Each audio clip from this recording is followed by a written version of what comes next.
Pak Yai. Nanti setelah pemaparan kita lanjut dengan tanya jawab. Bapak Ibu mohon disimak baik-baik karena ini sangat penting. Tadi banyak pertanyaan yang ditujukan ke pemateri sebelumnya yang sebenarnya lebih relevan ke nanti bisa ditanyakan ulang ke Pak Yai Miftahul Huda. Silahkan Pak Yai. Baik, terima kasih Pak Fatoni dan Bu Eli. Assalamualaikum warahmatullahi wabarakatuh. Waalaikumsalam warahmatullahi Assalamualaikum warahmatullahi wabarakatuh. wabarakatuh. Bismillah, alhamdulillah, wassalatu wassalamu ala rasulillah wa ala alihi wa sahbihi wa man wallah wa la hawla wa la quwata illa billah wa ba'du. Yang kami hormati peserta pelatihan calon auditor halal ya. Eh, ada berapa orang peserta ini Pak Fatoni? 35 Pak Yai. 35 ya. Ya, Ini ini ada beberapa yang belum ya. oke. Ini calon auditor ya, berarti belum jadi auditor ya. Betul Pak Yai. Oke, saya sebelum menyampaikan terkait dengan fatwa standar fatwa produk halal, saya ada beberapa sudah kelihatan nih share ya, beberapa produk yang bisa jadi tadi sudah disampaikan oleh materi yang lain ya tentang apa ini titik kritis dari produk ini. Yang pertama ini ada kecap ya. Kecapnya kecap manis nasional. Kira-kira dari produk ini yang perlu ditelusuri oleh auditor halal itu apa saja, Pak, terkait dengan kehalalan produk ini? Bahan Langsung bahan bak bahan bakunya Pak. Bahan Pak pak Yai.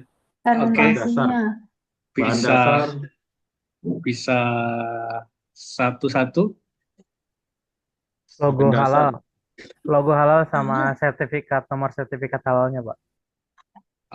Enggak, Bapak, ini kan ini seumpama ini belum ada logo halalnya. Belum ada logo halalnya dan Bapak mengaudit. Nah, silahkan, raise hand dulu biar saya menunjuknya. Enak. Silahkan raise hand. Nah, ini Pak Samburi langsung. Menurut saya pertama dari bahan baku dulu Pak Pak Kiai. Oke, bahan baku apa? Apa Misalnya saja? kedelainya ya, kedelainya itu dari mana gitu. Kalau Kemudian kedelai itu perlu ditelusuri nggak halal dan tidaknya? eh, Perlu. proses Perlu. ya perlu juga Pak Kiai ya. Kritisnya di Eh, mana kedelai itu? masih tumbuhan murni. Oh, ada GMO-nya nggak ya? Ada modifikasi gen atau enggak ya? ya Oke, oke, oke. Ada proses GMO atau tidak? Baik, berikutnya. Mungkin dari prosesnya proses pengangkutannya Pak atau Proses penyimpanannya. pengangkutan seperti apa, Pak Samburi?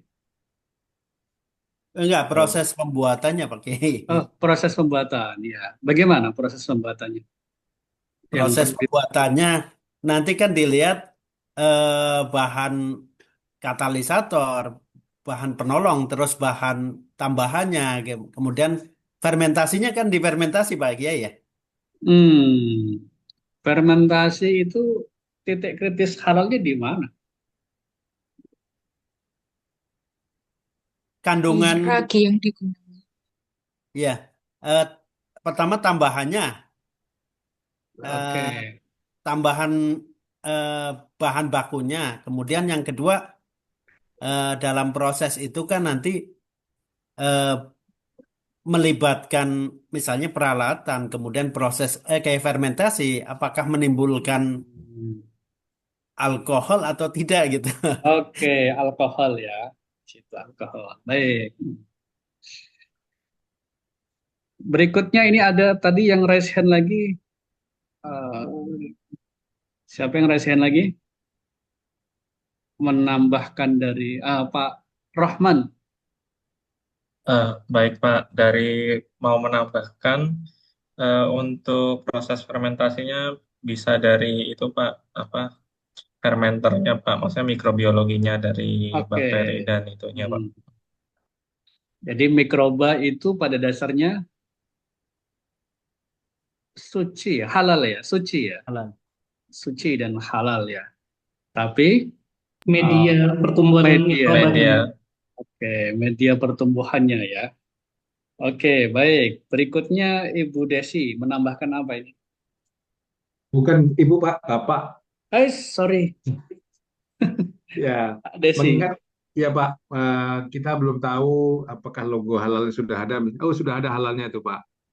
Logonya sepertinya sudah ada. Tetapi Hmm. kita masih telusuri daripada di mana pabriknya Pak. Artinya bagaimana pabriknya itu bekerja, proses produksinya Pak. Di situ ya kita harus berlaku 5 SCPH tadi Pak. Apa saja itu, Jadi Pak?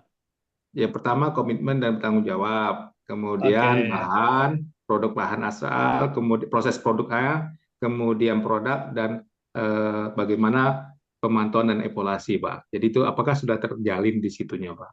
Demikian, Pak. Oke, makasih Pak Desi. Terkait produk tadi apa tuh? Titik kritisnya kok. Produk tadi misal, Pak, sudah terjadi prosesnya, apakah memang bahan-bahannya sudah eh, tergolong halal, kemudian memang proses pekerjaannya tidak di daerah situ ada najis ataupun hewan-hewan yang Oke, berkeliaran di sekitar pabrik dan kontaminasi lain-lain, Pak. silang dia berarti Iya, ya. Pak. Iya, maksud saya gitu, Kontaminasi Pak. Iya. silang dah. Oke, makasih Pak Desi. Ada yang mau menambahkan? Masalah kemasan Pak. Oke, kemasan ada apanya Pak Farida? Siapa yang bersalah tadi? Oh Pak, Oh, ya, Pak Triano ya. ya jenis apa kemasannya, apakah aman untuk produk pangan, terus ada kontaminasi nggak apa dari bahan yang haram atau gimana selama proses pengemasan. Ada kemasan yang berbahaya bagi manusia? Mungkin kalau plastik ini Pak, plastik apa asoy itu Hmm. yang daur ulang kemungkinan bisa berbahaya untuk manusia, bisa apa toksisitas apa itu ke tubuh manusia. Apa bahayanya bagi tubuh manusia itu? Menyebabkan mungkin kanker atau apa Pak. Oke. Makasih Pak Trianto. Bu Farida? Iya, Pak. Mungkin untuk proses penyaringannya perlu diteliti lagi itu kain saringnya berasal dari hewani atau nabati atau sintesis. Ada ya proses penyaringan kecap itu ya? Itu kalau kedelainya habis difermentasi ya, dia harus disaring berulang-ulang, Pak, untuk bisa jadi Oh, cairan kecapnya. oke, oke. Ada penyaringan yang pakai nabati ya? Atau sintetis ya? Iya, ada kain saring yang memang dia dibuat dari serat-serat nabati aja. Ini saya baru tahu nih. Oke, makasih informasinya Ibu Farida ya. Baik, eh, saya sudah menyiapkan sebenarnya. Nah, ini titik kritis kehalen kecap ini dari bahan tambahan ya. Gula pasir itu kan biasanya perlu proses pemurnian ya dengan karbon aktif ya. Nah, karbon aktif biasanya kan dari zat nabati ya, hewani. Hewani misalnya ya. Nah, maka perlu ditelusur dari hewan apa itu. Kemudian penyedap rasanya, MSG-nya, flavornya. Nah, tadi sebut juga proses fermentasi ya. Kemudian pewarna karamelnya. Dari pewarna bahan apa itu? Apakah dia dari nabati atau hewani? Kemudian tadi disinggung juga proses fermentasi. Mikroba starternya tadi ditumbuhkan melalui media apa?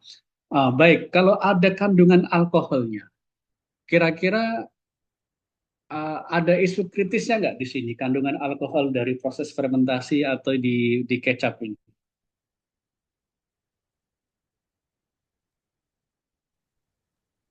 Etanol yang Apakah dihasilkan mm, harus kurang dari 0,5% Pak Kiai ya? hmm, di bawah 0,5% ya? Iya, betul.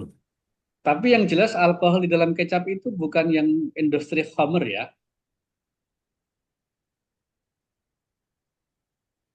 Bukan, Pak. bukan ya. Berarti ada isu nggak di sini terkait dengan alkohol di situ? Apabila pabrik Pak izin, apabila Ya, pabriknya tempat lokasi pembuatannya sama tempat produksi alkohol, oke, mungkin itu juga kan bisa berarti terjadi kontaminasi. berarti kan kontaminasi silang ya di empatnya. Nah, sekarang tadi disinggung juga ada kandungan alkoholnya karena ada proses fermentasi di situ. Tadi ada yang menyebut tidak boleh menyampai 0,5%. Nah, pertanyaan saya, kalaupun ada kandungan alkohol di situ, tentunya non-homer ya, di dalam produk kecap, apakah perlu diukur di tes lab berapa presentasinya gitu? Kalau masuk ke dalam golongan makanan, tidak, Pak. Tapi kalau masuk ke dalam golongan minuman, itu tidak boleh lebih dari 0,5%, Pak. Oke, makasih Pak. Betul ya, bahwa tidak menjadi isu kandungan alkohol yang non-homer di produk kecap ini berapa persentasinya. Karena dia adalah produk makanan, bukan produk minuman. Oke, saya punya produk yang lain. Ini temennya kecap, ah, saus ya. Silahkan, titik kritis kehalalannya di mana saja. Hampir sama kayak Pak, kayak tadi, Pak. Jadi dari bahan, bahan tambahan sama bahan penolongnya itu, Pak. Boleh lebih rinci, Pak, apa bahan tambahannya, berfungsi sebagai apa gitu. Nah, ini sudah ada yang raise hand. Ini Ibu Ziadatur Rizky ya. Oke, Pak Yai, mohon izin menjawab terkait titik kritis dari saus ini ada bahan pengental, kemudian bahan pewarna, dan Bentar, juga bahan bahan pengental itu, tambahan. bahan pengental kritisnya di mana, Bu? Karena bisa jadi menggunakan bahan pengental menggunakan gelatin, Gelatin ya. Oke. oke. Gelatin bisa jadi Kemudian hewani ya. pewarna, oke, itu. Oke, pewarnanya? Pewarnanya bisa jadi dari pewarna bahan pewarna tambahan, eh, Hmm. dalam artian pewarna ini pewarna yang biasanya ditambahkan pewarna merah itu.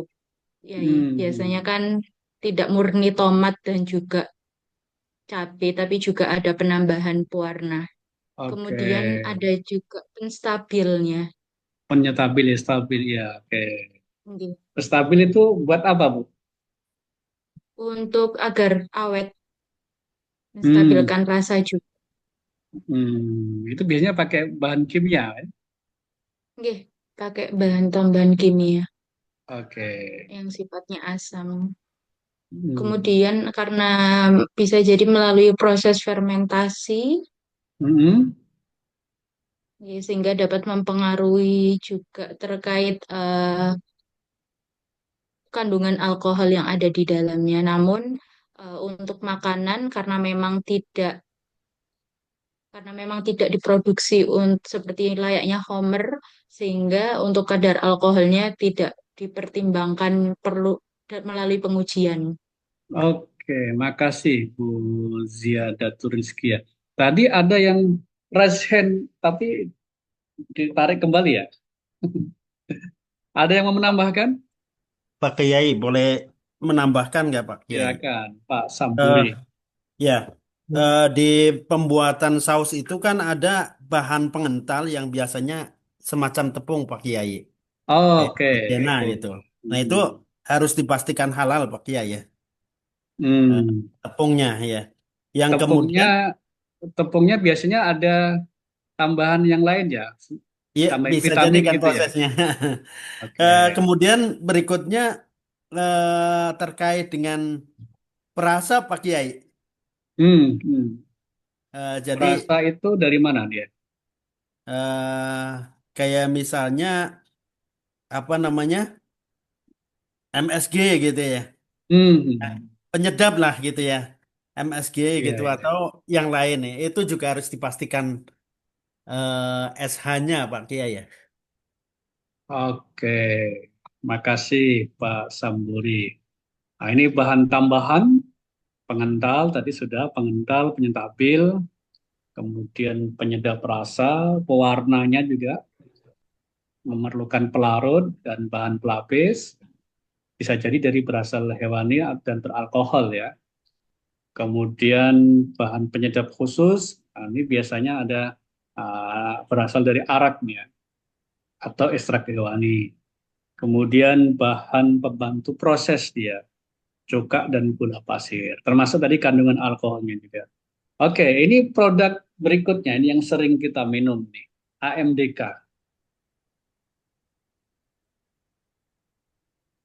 Air mineral ya. Titik kritis halalnya di mana? AMDK.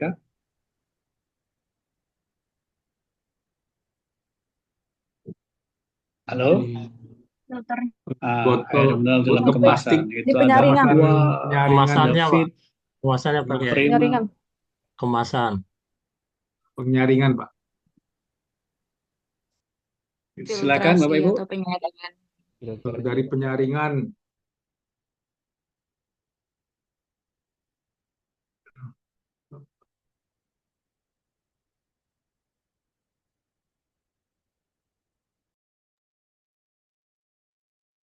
Terpental tadi ini.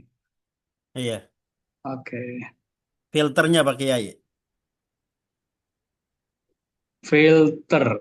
Filter penyaringan, bahan penyaringan yang digunakan untuk Hmm. Saya share screen. Oke. Oke. Ini ada yang raise hand, Pak Wildan. Oke. Yang pertama dari sumber bahan bakunya itu sendiri Pak, dari sumber airnya, apakah dari air bawah tanah, apa dari air PDAM. Kemudian yang kedua dari titik kritisnya yang dari penyaringannya Bentar Pak. Pak. Adakah minyak air minum dalam kemasan bersumber dari PDAM ada nggak? Di tempat saya ada Pak. Oh gitu. Iya. kayaknya nggak mungkin Pak. Hmm. Oke, oke, lanjut. Kalau ada berarti ini informasi baru, ini perlu diteliti. AMDK dari uh, PDAM. Baik, lanjut Pak Wildan. Yang kedua titik kritisnya di filternya Pak, di penyaringannya apakah sudah memiliki sertifikat halal ataupun kalau misalnya belum, apakah bahannya dari hewani atau bukan gitu Pak. Oke. Biasanya penyaringnya pakai apa, Pak? Pakai filter mikron itu Pak, yang 0,7. Hmm, oke. Baik, makasih Pak Wildan. Ada yang raise hand berikutnya, Ibu Dewi. Ada tambahan, Bu Dewi?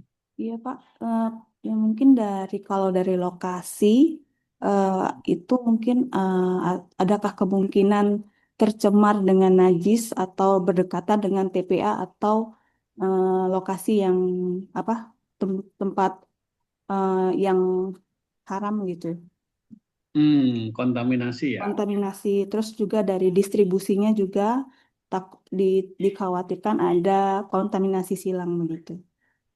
Kalau dia kan sudah dalam kemasan ya, perlu dikhawatirkan nggak itu? Oh, tetap Kan dia, perlu sih kayaknya. hmm, kan dia sudah dikemas dalam plastik, Mm-mm. kemudian biasanya di kardus juga ya. Iya, Dan kan nggak mungkin Aqua itu didistribusikan. Oh, kalau anu ya dari distribusi kecil ya, iya betul. dimungkinkan ya. Mm-mm. Oke.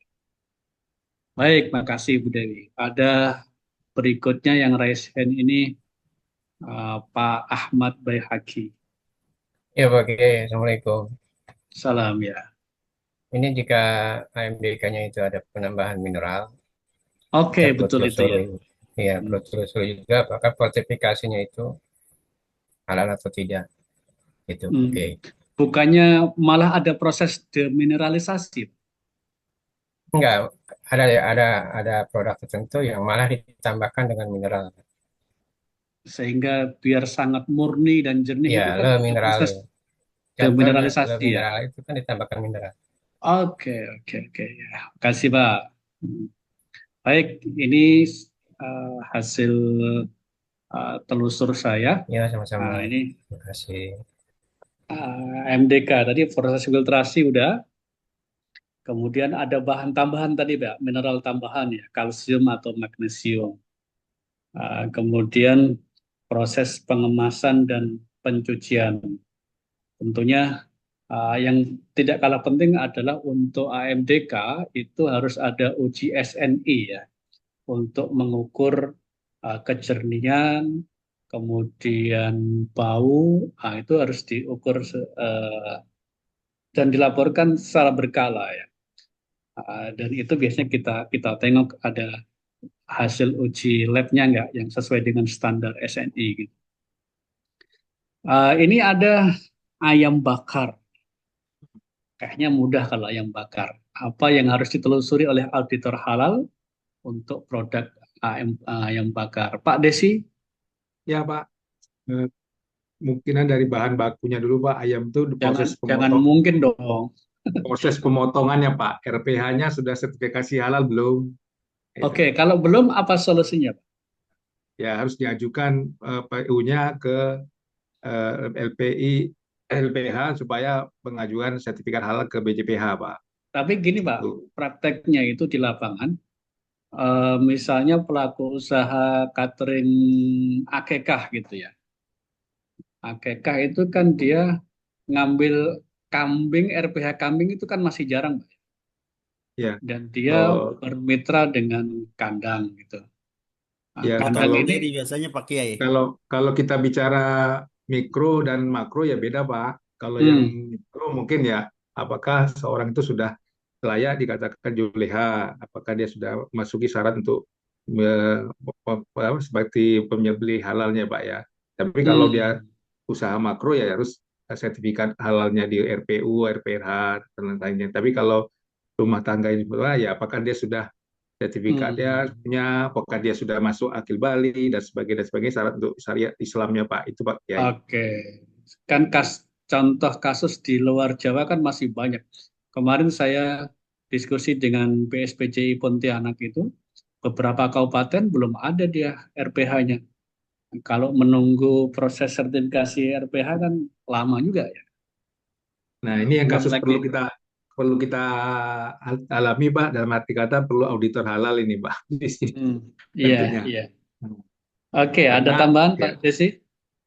Ya, artinya kita harus menelusuri bahan bakunya dulu Pak, prosesnya, kemudian bagaimana cara memasaknya, karena ini ayam bakar Pak ya, mungkin pakai kuasnya juga, dengan ya semacam peralatan-peralatan untuk memanggangnya dan sebagainya itu terkait juga seluruhnya Pak. Artinya bukan satu macam aja kita teliti, tetapi bahan-bahannya dasar untuk membuat ayam panggang tadi, kemudian yang tadi apa kata Pak Kiai tadi ada kecapnya, demikian gitu Pak, Oke. dan sebagainya dan sebagainya Pak. Kalau kuas ada isunya nggak?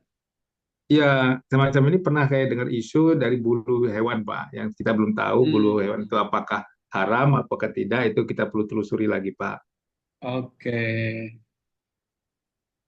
Ada tambahan dari peserta yang lain? Makasih Pak Desi. Sama-sama Pak Kiai. MSG-nya Pak. MSG. Oke, berarti bahan apa MSG itu di dalam produk ayam bakar ini? Apa ya? Pendukung. Kan biasanya itu ada istilah bahan baku, bahan pokok ya bahan baku, kemudian bahan tambahan, bahan penolong, Tambahan Pak Kiai. bahan tambahan ya, bahan tambahan BTP, bahan tambahan pangan ya. Oke, terima kasih. Ada yang lain nggak? Pak Wildan? Ya Pak Kiai, ini pengalaman saya waktu menjadi P3H Pak, untuk udah pernah mensertifikasi kedai-kedai juga, memang yang paling utama itu dari bahan utamanya di ayamnya dulu Pak.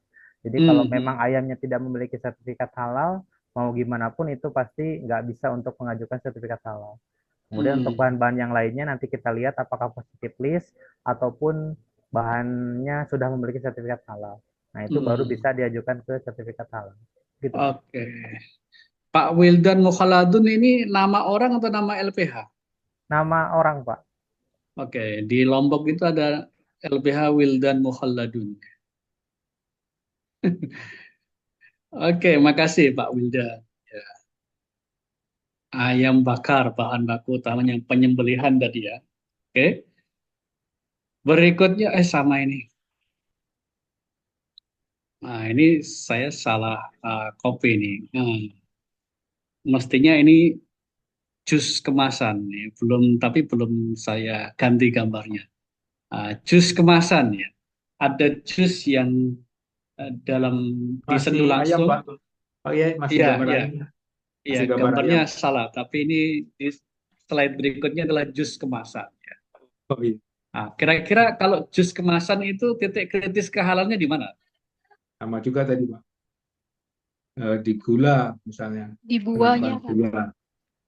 Ah, buahnya kenapa, Bu Masfah? Ini barangkali ekspor, itu kan berarti butuh ekspornya dari mana, ditelusuri buahnya itu. Bukannya Terus buah air. itu airnya kenapa, Bu? Bukannya air itu positif list ya? Ya barangkali pada menggunakan air isi ulang, nanti kadangkala kalau misal kita pakai Oke. orang-orang yang jus menggunakan air isi ulang, itu kan pada saat proses isi ulangnya ada filtrasinya itu mungkin Pak, bisa. Oke. Ada yang lain? Pengawet mungkin karena kemasan, kadangkala ditambahin pengawet. Biasanya jus dalam kemasan itu pakai pengawet apa? Yang umumnya sih biasanya natrium benzoat itu Pak, tapi biasanya dalam jumlah kecil. Atau kalau kemasannya juga bisa, mungkin jusnya itu di kemasan kaleng. Lah mungkin dari kalengnya itu kadangkala kaleng ada yang dari logam yang bisa nanti lama kelamaan bisa terpapar di dalam jusnya kalau Oke. gula itu juga mungkin. Kira-kira kalau jus di dalam kemasan yang botol itu fermentasinya terus berjalan nggak secara alami? Sepertinya prosesnya tetap masih berjalan, mungkin terlihat dari suhu. Kalau penyimpanan suhu dingin mungkin kita memperlambat. Oke. Makasih Ibu Masfah ya. Oke. Nah ini biasanya kan di bahan penjernihnya ya pakai enzim ya. Digunakan untuk memecah pektin agar jus menjadi jernih gitu. Kemudian BTP-nya tadi perisa, pewarna, pemanis, asam sitrat ya, bukan asa sitrat itu. Kemudian perlu dicek juga ada kode expirednya enggak, itu yang perlu dipastikan juga ya. Dan kandungan alkohol ini yang menjadi kritis ya, apakah mencapai 0,5% atau tidak. Gambarnya di bawah ternyata. Ini yang terakhir tadi. Bukan terakhir. Yang kaitannya dengan ayam bakar tadi. Kalau Bapak ada yang dari dokter ini atau yang calon auditor penyembelihan nggak? Iya, Pak. Assalamualaikum, Pak Yai. Salam ya. Saya dokter hewan, Pak Yai. Oke, calon auditor hal penyembelihan berarti ya. Insya Allah, Pak Yai. Oke, Pak Desi, kira-kira titik kritis untuk sertifikasi jasa penyembelihan apa itu? Pertama yang jelas julehanya ya, Pak. Julehanya kenapa? Ya, apakah sudah punya sertifikat halal? Oh iya, juleha sertifikat halal. Sertifikat penyembelihan halal, Pak. Oke, ya. Nah, Kalau itu nggak punya sertifikat Juleha apa ditolak? ya masih meragukan ya Pak Kiai. Artinya eh, apakah memang benar-benar karena pertama sekali syariat untuk penyembelihan kurban itu adalah orang-orang yang benar-benar sudah syariatnya Islamnya sudah terpenuhi ya Pak. Itu Enggak, satu. ini kita terlepas dari korban atau tidak. Ini hanya gambar aja. Oh, Kalau kalau misalnya, sekarang ini ya masih banyak sih Pak, karena kebetulan Juleha kita kan sedikit ya Pak daripada ya, jumlah yang ada. Karena itu yang sudah terbiasa dan memang memang benar-benar dia sudah pengalaman dalam bidang memotong hewan kurban, syaratnya memang Islam dan tata cara penyembelihannya sudah benar. Kemudian hewannya pun harus diteliti apakah sudah masuk hukum umur syariat Islam, yaitu kalau sebentar Pak, sapi 2 tahun. sebentar Pak, ke Ya, Juleha dulu Pak. ya. Syarat Eh, Juleha Pak. Syarat Juleha artinya dia Islam, Pak. Kalau Muslim, Kristen Yahudi balik, nggak diterima ya? balik, ya jelas nggak terima dong, Pak Kiai. Hmm. Dia harus Muslim dan Islam, kemudian masuk sudah akil balik, artinya apa? Dan yang jelas dia sudah tahu tata cara syariat Islam dalam menyembelih hewan kurban, terutama Oke, sapi. Karena saya lihat oke. fotonya kan sapi nih, Pak. Itu yang Ya. pertama. Yang Hmm. pertama sekali. Dan kedua, syariat kurbannya adalah hewannya, Pak. Hewannya jelas sehat, umurnya cukup syariat Islam. Kalau sapi dan kerbau umur 2 tahun, ini sapi ya Nggak, Pak, ada juga sebentar Pak, kambing. sebentar. Ya, Ini ya. bukan nggak terkait dengan korbannya, bebas Oh iya, penyembelihan. iya siap. Ya Pak. Apakah 2 tahun nggak 2 tahun nggak jadi isu ya? Hmm. Oke. Julehanya Jadi Pak ya. isu Halo. betina produktif Yes. tidak boleh dipotong sesuai dengan Oke. peraturan itu pemerintah. Oke, sering saya dapati RPH itu menyembelih betina. Nah, betul, Pak. Biasanya Ini ya tidak produktif itu umur berapa Pak? Biasanya? ya umur tidak produktif itu biasanya umur di atas 9-10 tahun, Pak, ke atas. 90? 9, Pak. 9 Oh, sampai 12 9. tahun. Sama Itu ya, domba, biasanya kambing dengan sapi. beda, Pak. Beda juga umurnya. Kalau sistem untuk bank biakannya tentu beda dengan sapi, Pak. Tetapi memang dilarang untuk memotong hewan yang masih produktif atau dalam keadaan bunting, itu dilarang memang dalam hukum dalam ketentuan Kementerian Pertanian juga dilarang Pak, karena tuh hewan sapi betina masih layak untuk diproduktif Pak. Memang dilarang juga. Oke. Salah satunya jantan. Jadi ada proses melihat apakah sapinya atau hewannya itu masih sehat atau tidak ya. Berikutnya Pak. Iya Pak. Kemudian tadi umur Pak. Umur sapi yang wajib untuk yang sudah masuk itu kurban adalah di atas 2 tahun Pak. Oke. Kritik kritis berikutnya Pak. Kritisnya putus memang tadi Pak ya, tergerak dari pemotongan tadi yang 3 saluran penyembelihan ya, proses penyembelihan.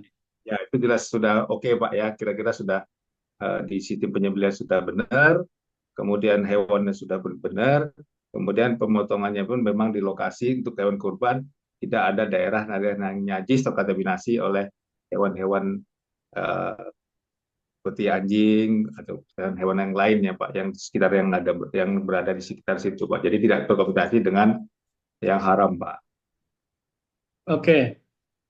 Selain Pak Desi, adakah calon auditor penyembelihan yang lainnya? Oke, lanjut Pak Desi. Ada yang raise hand berikutnya nih. Ya, Pak. Si Pak Wildan ya? Iya, Pak. Ada yang mau ditambahkan, Pak?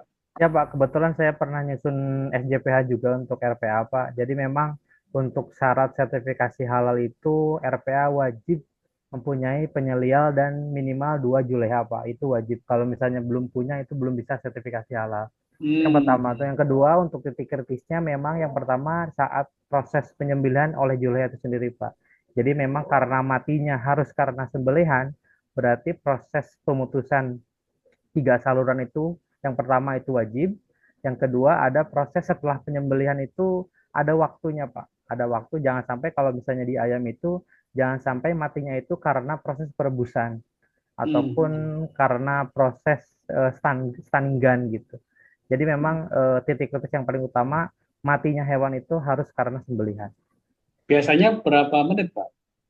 Kalau di ayam itu berhubung saya unggas itu lebih dari 3 menit, Pak. 3 menit ya. Penggantungannya lebih dari 3 menit. Kalau kambing, domba, sapi? Saya belum tahu itu, Pak. Oke, berikutnya, Pak. Paling kritis sih di situ, Pak. Nanti di intinya nanti di pelatihan julehanya itu sih, Pak. Karena memang tidak boleh mati juga sebelum ada apa bacaannya, Pak ya. Lillah itu, Pak. Jadi emang juleha harus punya kompetensi untuk menyembelih setiap hewan itu berdasarkan atas untuk bacaan dari yang disunahkan, Pak, yang diwajibkan. Itu, Pak. Pak Wildan, boleh nggak kalau menyembelih itu 100.000 sehari itu cukup bismillah di awal saja. Bismillahirrahmanirrahim. Saya memotong 1.000 ekor gitu. 100.000. Mungkin yang saya pahami, yang saya pernah pelajari itu Pak, waktu nyusun SJPH itu gitu Pak. Jadi ketika niat untuk satu mobil kan setiap kedatangan mobil itu ada 2.000 sampai 2.500 ayam itu Pak. Jadi niatnya untuk satu mobil ada, kemudian setiap ekor itu harus ada bacanya Pak. Jadi setiap ekor Pak, tidak bisa dijamakan untuk satu mobil Pak. Oke, harus per ekor ya bacanya basmalah ya. Betul Pak. Oke, makasih Pak. Ada pendapat terkait dengan stunning, Pak? Nah, ini yang perlu ditanyakan Pak Yai. Oke, apa pertanyaannya? Ya, masalah stunning ini Pak, ada yang pro, ada yang kontra Pak Yai. Artinya sebagai masyarakat yang dulu memang tidak diperbolehkan, tetapi sekarang ini karena memotong hewan ada yang sudah standar nasionalnya sudah bisa untuk mengendalikan hewan tadi supaya aman untuk dipotong, jadi memerlukan stunning pingsanan. Nah, dari ini memang sejak saya mulai pelatihan tadi ada yang ingin saya tanyakan tentang persoalan stunning ini Pak. Mohon Pak Yai, bukan saya menanya Pak Yai, tapi mohon bagaimana informasi yang dari Pak Yai supaya saya juga tidak ragu-ragu menyampaikan kepada masyarakat. Terima kasih Pak Yai. Oke, Pak Desi. Stunning itu negara yang tidak memperbolehkan, yang saya tahu baru Brunei. Selain Brunei, semuanya memperbolehkan stunning. Karena stunning ini pada dasarnya adalah untuk tujuan ihsan. Ihsan di dalam penyembelihan. Kan itu kan perintah Nabi ya. Ihsan. Dan kalau kita lihat penyembelihan tradisional, apalagi korban gitu ya, rame-rame ditarik, kemudian dijatuhkan, itu kan secara fisik menyakitkan. Ya, apalagi udah jatuh, bangun lagi, tarik lagi. Kemudian kalau nggak pas menghadap kiblat, diputer, diangkat, wah itu kan menyakitkan ya, secara fisik ya. Jadi stunning ini dibolehkan karena dalam rangka ihsan. Maka ada kriteria dan aturan supaya stunning ini sesuai dengan tujuan. Jadi jangan sampai stunning ini malah berbalik dari tujuan asalnya. Oleh karena itu harus ada standarnya. Misalnya ayam itu yang ukuran berat badannya 2 kilo dengan 1,5 kilo tentu ukuran stunningnya berbeda. Berapa voltase yang tepat gitu ya. Dan ini yang titik kritis ya dari penyembelihan ayam yang menggunakan stunning. Saya pernah dapati itu di daerah Tangerang, Cikupa. Itu pertama saya cek 8 ekor. Diturunkan ternyata yang mati separuh, 4 ekor. Kemudian saya cek ukurannya itu voltasenya 40 volt ya, 40 volt ya, ampere, 40 ampere. Dan itu secara SNI masih di bawah toleransi, masih di tengah toleransi ya. Karena di SNI kan sampai 70 ampere ya. Kemudian saya lihat waktu stunningnya itu ya kisaran nggak sampai 15 detik dan itu masih di bawah standar atau masuk di standar. Kemudian saya minta turunkan voltasenya sampai di angka 20 voltase ampere. Kemudian dicoba lagi, saya turunkan secara random itu 8 ekor, mati juga nggak berkurang, matinya 4 juga. Kemudian diturunkan lagi sampai di angka 15 ampere. Nah, itu baru dapat tidak ada yang mati sebelum disembelih. Nah, jadi selain melihat waktu waktu stunningnya juga lihat ukuran voltasenya, ampernya. Di samping itu juga ada hasil kalibrasi alatnya. Itu kan biasanya setahun sekali dikalibrasi apakah masih normal nggak ini ukuran stunningnya. Jadi ini yang penting diperhatikan oleh auditor penyembelihan ya di stunning ayam khususnya. Untuk yang sapi ini tentu harus menyesuaikan berat badannya juga dan juga kekebalan kulit hewan ya. Antara betina dengan pejantan tentu ukuran kulitnya berbeda dan kekuatan tenggorokannya juga berbeda pula. Sehingga harus sebelum melakukan stunning itu harus melihat dulu ukuran sapinya, kemudian memilih alat yang tepat, ya, ukuran yang tepat. Kalau di Jepang itu misalnya nggak ada problem dia stunning karena yang non confirmed atau NC yang tidak berhasil stunning itu dia tetap laku Pak ya, karena dia dibuat 2 jalur gitu, jalur yang sesuai standar dan jalur yang di luar standar. Nah, itu tetap laku terjual ya. Kalau di Indonesia kan problemnya kalau sudah tidak dinyatakan sesuai standar ya nggak bisa laku itu dijual. Nah, ini yang perlu diperhatikan dan cara biasanya kalau habis stunning, habis disembelih, kemudian dipotong, nah itu harus dibuktikan dulu dengan membelah kulit kulit di kepalanya itu apakah pelurunya angin tadi itu sampai tembus kepada saraf atau tidak. Artinya dia bolong sampai ke dalam. Nah, itu yang tidak diperbolehkan. Jadi stunning yang diperbolehkan baru yang elektrik untuk ayam dan yang pakai kayak tembak angin gitu untuk ayam untuk sapi ya. Selain itu tidak diperbolehkan. Demikian Pak Desi ya. Baik, terima kasih Pak Iyai. Ya.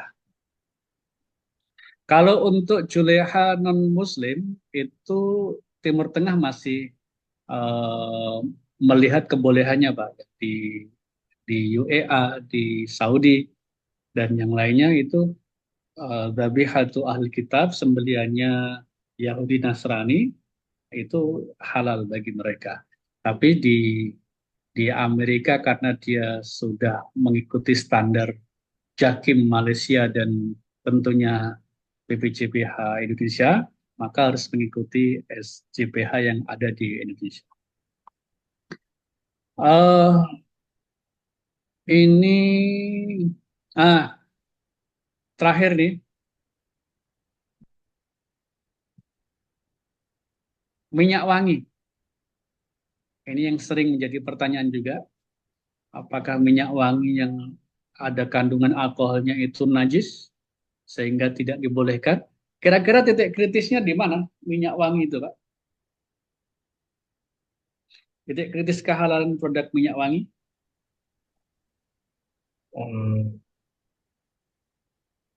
Silahkan, Bapak Ibu. Pak Rahman?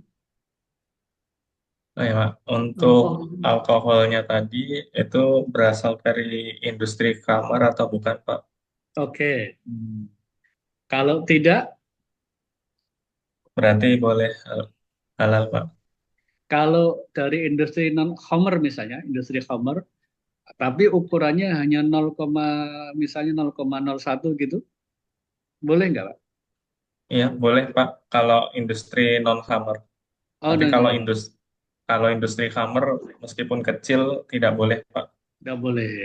Kalau yang industri alkoholnya dari industri non-Homer, ada Hmm. batasannya nggak?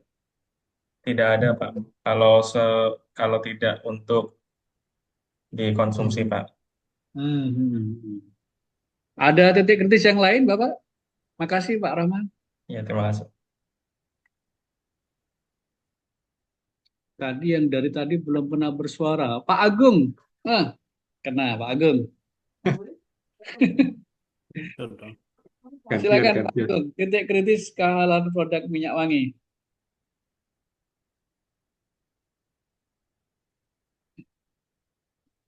Pak Agung nggak bersuara. Pak Agung, silakan.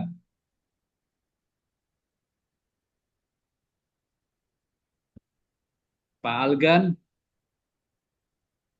Oh, ini Pak Algan peserta atau panitia? Essence-nya, Pak. Halo, Pak. Iya, silakan. Mungkin dari saya sama seperti yang sebelumnya, Pak. Dari kadar Ah, alkoholnya. ada yang lain nggak? Essence-nya, Pak. Oke, Ibu Eka. Apa? Essence minyak wanginya itu, Pak. Apa Ya? biang, kalau itunya tuh biang minyak wanginya itu, Pak. Biang Essence yang minyak wangi. digunakan. Pencampuran essence-nya kan bahan kimia. Juga essence-nya itu misalnya harum apa, itu kan pencampuran antara itunya. Mungkin dia pas pembuatan essence-nya itu, Pak. Kan biasanya ada minyak aroma mawar, aroma Iya, apa gitu ya. iya. Itu biasanya apa bahan kritisnya? Pas pembuatan essence, kalau dia essence-nya secara alami, mungkin dari mawar asli atau melati asli mungkin bisa, Pak. Tapi saat pengekstrakannya itu kan, saat mengekstraknya itu juga ada titik kritisnya, Pak. Airnya, terus bahan kimianya, Pak. Oke. Ada tambahan yang lain? Titik Bahan kritis. Pendapat, Pak. aktifnya apa ya? Bahan Silakan. hewani, Pak Kiai. Bahan hewani dari mana, Pak Samburi? Ya, jadi kan seperti kita tahu bahwa ada minyak wangi yang diekstrak dari bahan hewani, Pak Kiai, ya. Seperti yang disukai Nabi apa? eh, Minyak kasturi itu kan dari rusa, Pak Kiai, ya. Nah, bisa jadi untuk binatang-binatang yang lain, Pak Kiai, yang diekstrak gitu, misalnya anjing, babi gitu. Jadi harus diperhatikan asal bahannya, apakah dari bahan yang halal atau enggak. Kemudian pelarutnya, Pak Kiai, Pelarut ya. Pelarutnya itu biasanya pakai apa, Pak? kan pakai etanol ya, pakai etanol. Jadi dari industri Homer dipastikan tidak najis ya. Oke, etanolnya bukan dari industri Homer ya. Etanol, oke. Oke, tadi ada yang Bu Nur Rahmi, Idris. Ya, izin Pak Kiai, sebenarnya saya lebih ingin memastikan, menyambung tadi yang disampaikan bahwa ada bahan hewani seperti rusa dan juga musang yang digunakan untuk industri parfum. Jika misalkan kedua hewan ini misal disembeli tidak sesuai dengan syariat, apakah zatnya itu Pak Kiai termasuk haram atau seperti apa? Enggak, saya masih penasaran. Rusa atau yang lainnya itu diambil apanya untuk produk minyak wangi itu?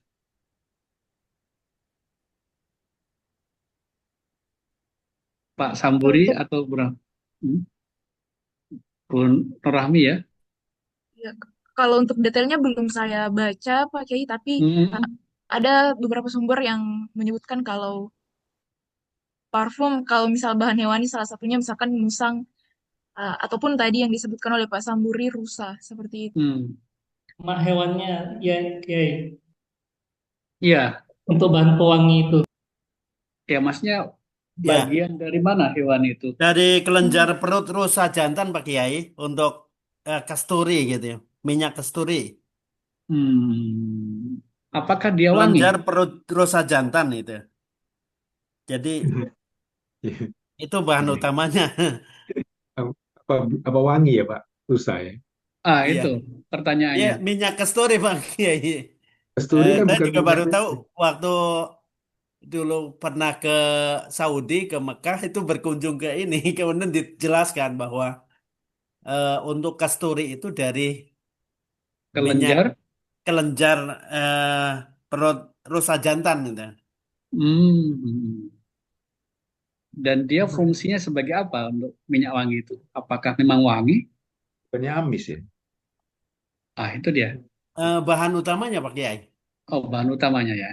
Bahan utamanya. Baik, kalau dia sebagai bahan utama maupun tidak utama, kalau digunakan sebagai bagian daripada proses produksi minyak wangi, maka dipastikan tentu hewannya hewan yang halal. Dan juga harus dipastikan bahwa dia ada proses penyembelihan ya. Penyembelihan yang sesuai standar. Kalau tidak, berarti dia kan kategori bagian dari bangkai ya. Dan bangkai adalah haram ya.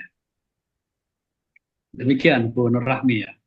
Tapi saya masih penasaran hewan sebagai bahan minyak wangi itu.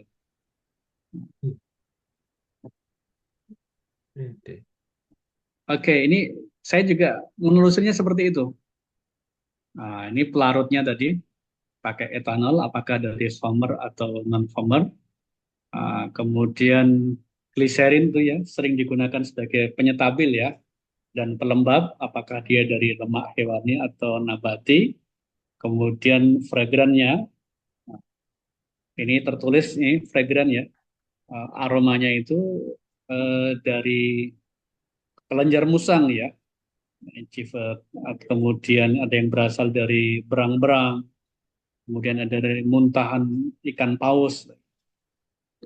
Kemudian bahan tambahannya ada emulsifier, kemudian penyetabil, bahan-bahan seperti asam sitrat dan turunan asam lemak. Dan yang tidak kalah penting adalah aspek ketoibannya, sebab sering minyak wangi itu kadang bikin iritasi di kulit ya. Saya itu jarang-jarang pakai minyak wangi karena mungkin minyak wanginya yang kurang bagus kualitasnya. Itu kalau pakai pasti langsung kayak iritasi dan gatal-gatal.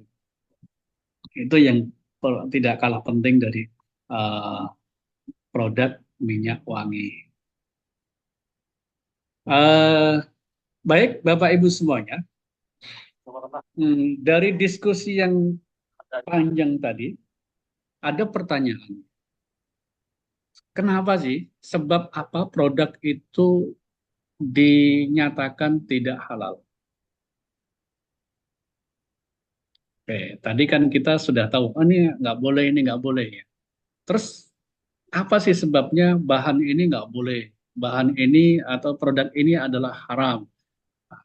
Penyebab keharaman itu apa sebenarnya? Ini yang menjadi dasar kita sebagai auditor halal ya.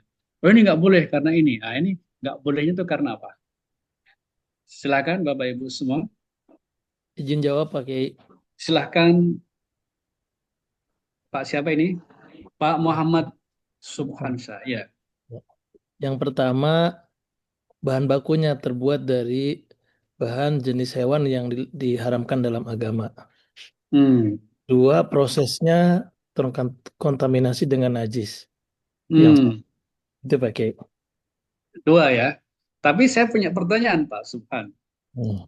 Diharamkan, masih kan diharamkan. Kenapa diharamkan? Nah itu pertanyaannya. Yang pertama karena kita mengacu kepada Al-Quran. Al-Quran. Itu diharapkan. Kemudian ada juga yang jenis hewan diharamkan di dalam hadis-hadis yang sahih dijelaskan. Biasanya hukum itu kan ada ilahnya, Pak. Ya. Nah, al-hukmu yaduru ma'a illatihi wujudan. Nah, ini diharamkan, ilahnya apa? Ini yang kita kejar nih. Kenapa diharamkan? Gitu ya. Ya. Oke. Tapi nggak apa-apa, Pak. Tadi sudah ada yang kedua tadi. Itu kuncinya tadi yang kedua mestinya. Ya.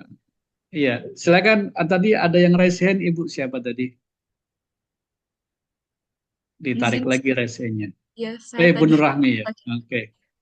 Sebenarnya saya mau jawabnya itu Pak Kiai. Kalau dari produk-produk yang disebutkan, intinya tadi terkontaminasi dengan bahan yang diharamkan. Itu yang mau saya sampaikan tadi. Pertanyaannya apa itu bahan ini? Kenapa diharamkan tuh bahan? Itu saya Izin menjawab Pak Kiai. Silakan Pak Wahibul ya. Ya, mungkin karena dari ketentuan syariat itu udah dihalalkan, ya diharamkan, dan dari pihak BPJH udah menentukan di silabus yang berbut SJPH itu, Pak. Yang paling dasarnya dari syariat Islam itu sendiri, Pak. Kenapa itu haram atau halal? Gitu, Pak. Karena gini, Mas Wahib ya, Al-Quran dan hadis itu kan sangat sedikit ya menyebutkan bahwa ini haram ya. Karena hukum asalnya kan al-aslu fil asya al-ibahah hatta yadun dalil ala tahrim. Bahwa hukum asal itu sesuatu ciptaan Tuhan adalah mubah. Boleh. Sampai ada dalil yang mengharamkan. Masalahnya, dalil itu sangat sedikit yang mengatakannya haram-haram. Nah, ini problemnya. Maka ini perlu kita ketahui kenapa ini diharamkan supaya kita bisa mengkiaskan dengan yang lain. Seperti itu. Ada yang raise hand, Pak Baihaqi, Ahmad Baihaqi. Ya, Pak Kiai. Suatu produk dikatakan tidak halal atau non halal itu jika tidak memenuhi kriteria SJPH ya, Pak. Kalau 5 kriteria di SJPH. auditor halal itu kan tidak semua SJPH. Karena sekarang sudah dirinci ya sama SJPH ya. Iya. Tapi kita kan nggak mungkin bawa SJPH ke lokasi saat audit ya. Ya, betul. Oke. Tidak sesuai dengan SJPH. Boleh. Pak Samburi. Iya, tambahan Pak Kiai. Mungkin yang berikutnya, tambahan dari Pak Subhan itu ada aspek legalitas dan penamaan ya. Kalau nggak dinyatakan haram, meskipun belum tentu haram, dinyatakan meragukan itu, atau bisa jadi haram itu karena aspek legalitasnya. Yang berikutnya cara perolehannya gitu ya.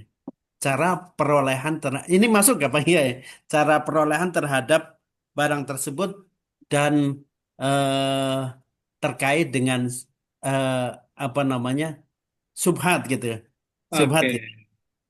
Kan bainal halal wal haram subuhat. Pak Samburi, emang ada duit haram? Uang haram ada nggak? Nggak ada. Kan ini terkait makanan Pak Kiai. Kapan terkait ini?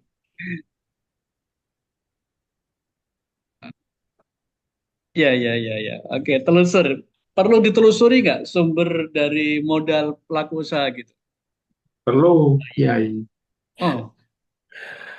Perlu sekali.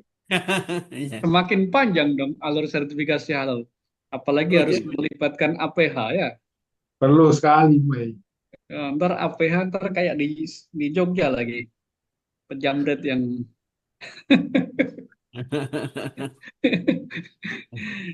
Oke.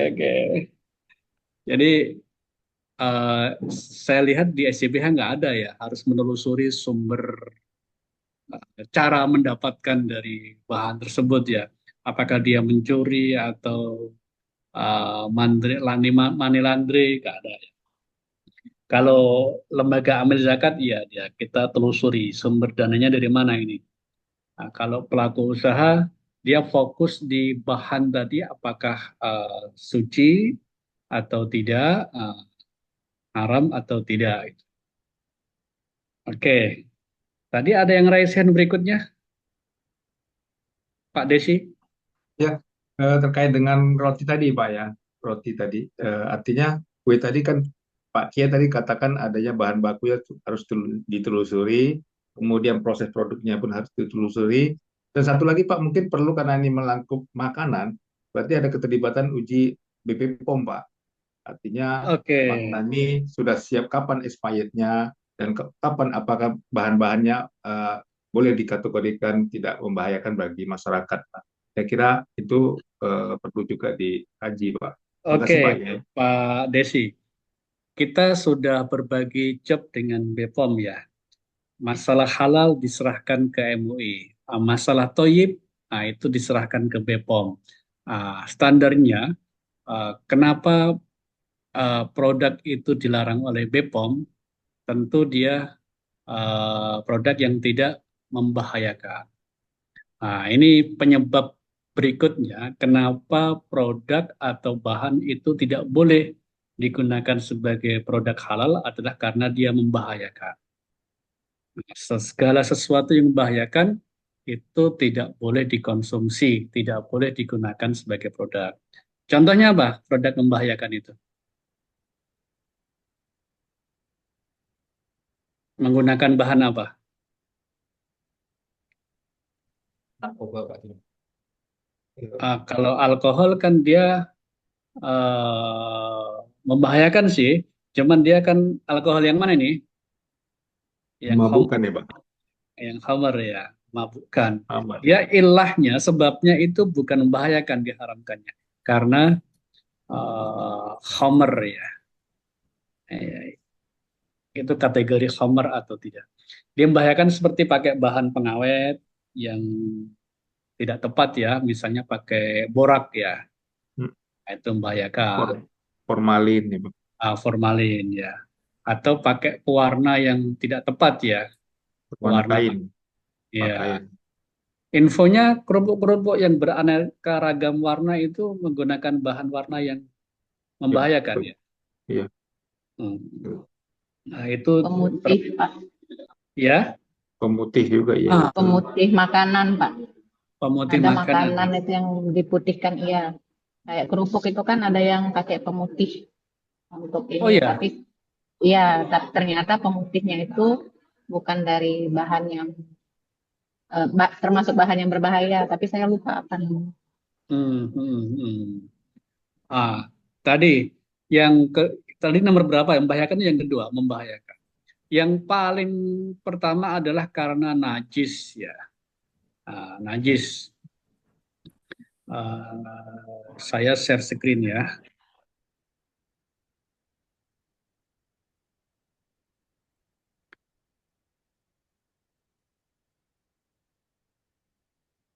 Sudah kelihatan ya?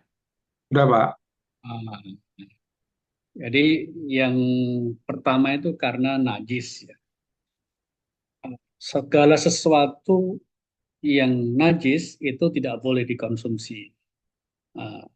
Ini di dalam Al-Quran di surat Al-An'am disebutkan, "Qul la ajidu fima uhiya ilayya muharraman ala ta'imin yat'amuhu illa an yakuna maitah." Katakan wahai Muhammad bahwa saya tidak mendapatkan sesuatu yang diwahyukan oleh Allah itu haram. Jadi yang haram itu sangat sedikit. Kecuali an yakuna maitah. Yang pertama adalah karena bangkai. Jadi bangkai itu tidak hanya yang mati tanpa penyembelihan, tapi di surat Al-Maidah ya yang berikutnya, yang nomor ayat 1 itu disebutkan bahwa selain rincian daripada bangkai yang mati karena misalnya ditusuk, mati karena tabrakan atau bertanduk gitu, saling adu tanduk, adu domba itu misalnya mati, nah, itu juga kategori bangkai. Kemudian matinya dicekik, matinya jatuh dari tempat yang tinggi, termasuk salah satu norma baru di SJPH, matinya karena tidak disembelih sesuai dengan standar, itu kategori bangkai. Audamam masfuhan, darah yang mengalir, ya, darah yang dialirkan, itu adalah diharamkan. Yang ketiga, aulah mahingzirin, atau ada pemanfaatan dan penggunaan daging babi. Lahm di sini diibaratkan dengan lahm, kok tidak khinzir saja, karena saat itu yang banyak digunakan, dimanfaatkan oleh orang adalah daging. Tetapi ini dihukumi semua unsur babi itu adalah kategori diharamkan, termasuk enzim yang terbuat dari unsur babi. Kenapa ketiga hal ini diharamkan? Fa'innahu rijsun, karena sesungguhnya tiga hal ini adalah najis.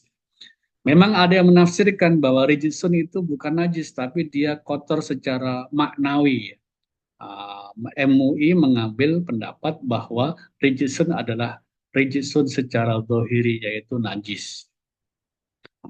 Najis sebagaimana kita ketahui itu kan ada 3 macam, Mbak, ya. Najis mukhafafah, mutawasithah, mughalladhah. Dan ketiganya ada proses bagaimana mensucikan sesuatu benda yang terkena najis, ya, atau mutanajis, ya, atau dalam bahasa SJPH itu kontaminasi silang antara produk yang suci dengan halal dengan produk yang najis, sesuatu yang najis. Bagaimana mensucikan produk, bahan, atau sesuatu benda yang terkena najis, tentu berbeda antara mutawasithah dengan mughaladah dan mukhaffafah. Misalnya saya punya kasus gini, Pak.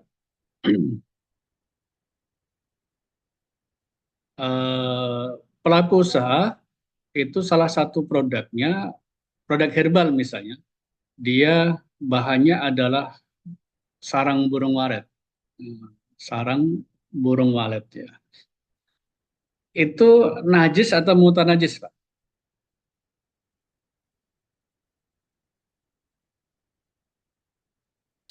Sarang burung walet. Iya. Atau biji kopi luwak. Bijinya, ya, biji kopi luwak. Itu najis atau terkontaminasi najis? Mutanajis.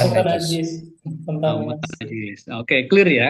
Kalau mutanajis berarti bisa disucikan, ya. Artinya bisa dibuat sebagai bahan produk. Kalau dia dianggap sebagai najis, kopi luwak itu, maka ya tidak bisa dijadikan sebagai bahan produk. Nah, ini yang perlu ditarik garis lurus tegas di sini. Karena sebagian ulama mengatakan kopi luwak itu haram karena dia kotoran. Ini burung walet, sarang burung waletnya sebagai bahan produk herbal itu mutanajis, ya, karena dia kena kotoran burungnya. Dan indikator najis itu kan ada 3, Pak, ya. Yang pertama warna, yang kedua aroma, yang ketiga rasa. Jadi ketika diambil pertama 1 kilo, misalnya 1 kilo sarang burung walet, kemudian direndam di air 1 bak besar gitu, ukurannya bisa jadi 20 liter gitu, atau sampai 50 liter. Direndamnya lama, kurang lebih sampai 6 jam. Yang pertama tadi aromanya itu anyir, setelah ditiriskan setelah direndam 6 jam tadi tiriskan, aroma anyirnya hilang. Indikator najis di aromanya hilang. Kemudian warnanya yang pertama tadi putih mangka, ya, kecoklatan gitu atau kehitaman. Nah, sekarang sudah putih jernih, putih, nggak ada noda lagi kelihatan. Jadi indikator warna najis sudah hilang. Kalau rasa diapain Pak? Memvalidasinya itu ya. Di Apakah dijilat gitu? Nah, ini Uji bahaya lab, kan? Pak. Uji Hah? lab, Pak. Uji lab, Pak. Analisa sensori, Pak. Uji lab, Pak. Organoleptik. Uji Uji organoleptik. uji laboratorium, Pak. Uji lab itu kalau untuk produk alkohol atau produk samping minuman khamr, iya diuji lab ya. Tapi kalau sarang burung walet saya kira nggak perlu uji lab ya. Atau kopi apa tadi? Kopi Uji organoleptik, Pak. Uji lab juga, Pak, tapi uji organoleptik sensori rasa. Oh gitu. Ada ya? Ada, Pak. Apa yang membedakan rasa najis dengan tidak najis itu? Nggak tahu tapi, Pak. Tapi ada ya? Kalau uji rasa ada, Pak. Di teknologi pangan tuh ada uji rasa, uji organoleptik, uji sensori rasa. Tapi dicicip apa, Bu? Iya, dicicip. Dari beberapa responden yang terlatih maupun yang tidak terlatih. Oh, Waduh, ada dicoba.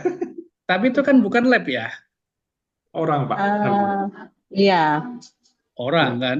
tapi masuk ke kalau di teknologi pangan masuk uji lab juga sih, Pak. Laboratorium alami berarti itu ya.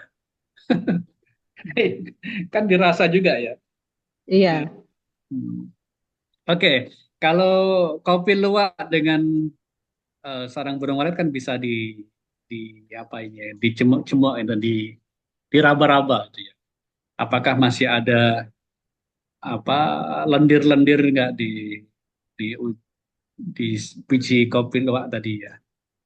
Kalau di sarang burung walet masih ada nggak kotoran yang kerasa di tangan? Saya kira cukup itu ya. Nggak usah pakai dijilat-jilat, nanti kan malah Bahaya, Pak. nggak higienis kan ya. Nah, jadi 3 indikator itu sudah hilang sarang burung walet tadi, indikator najis. Apakah itu sudah suci, Pak?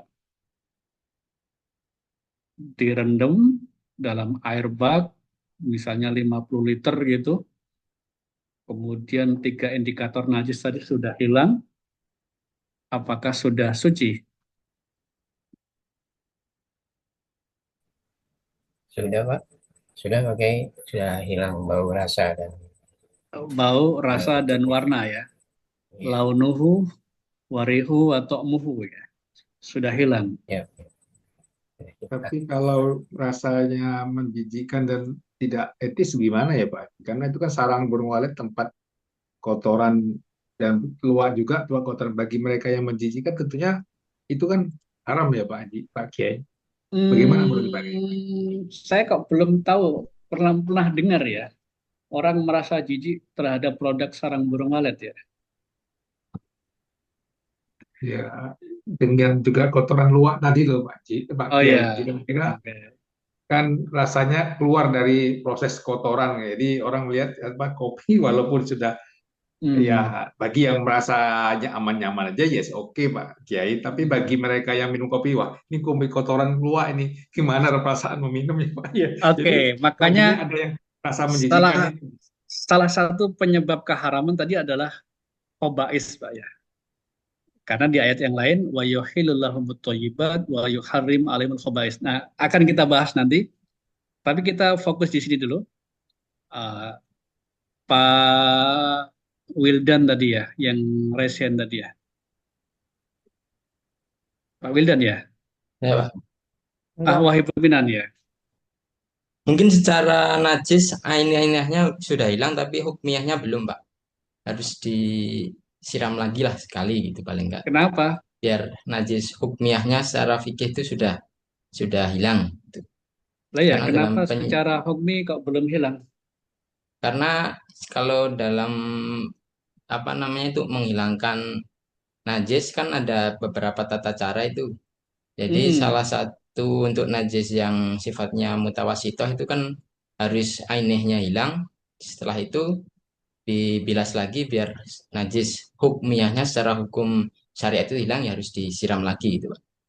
Paling sekali ya. Jadi metode pensucian itu kan di dalam kajian fikih itu ada 3 ya. Yang pertama dengan curyanul ma ya, dengan mengalirkan air. Nah, tadi kan airnya masih sedikit ya, belum sampai kullatain ya, belum sampai 2 kullah. Nah, 2 kullah itu saya pernah membacanya ya kisaran 270 liter ya. Nah, itu pun kalau dia belum berubah sifat-sifat kesuciannya. Nah, contoh misalnya di rumah potong ayam itu meskipun tangkinya banyak, di pencuciannya itu sampai puluhan ribu liter, tetapi karena ayam yang masuk juga banyak sehingga airnya berubah dari jernih ke merah-merahan. Nah, itu termasuk masih mutanajis ya. Sehingga ini belum dikategorikan pensucian yang syar'i. Jadi harus ada proses air mengalir.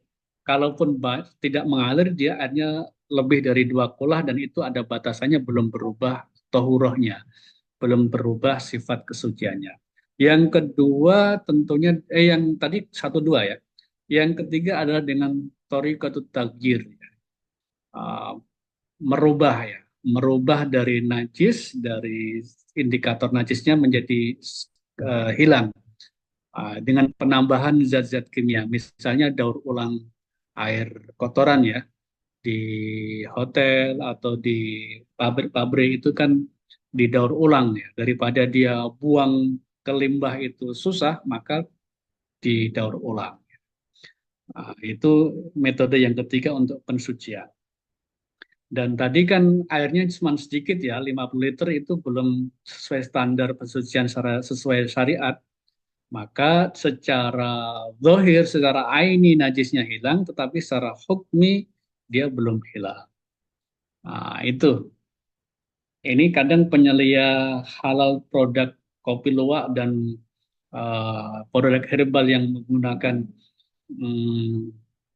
apa tadi sarang burung walet itu kurang memahami konsep najis dan cara menghilangkan najis tersebut.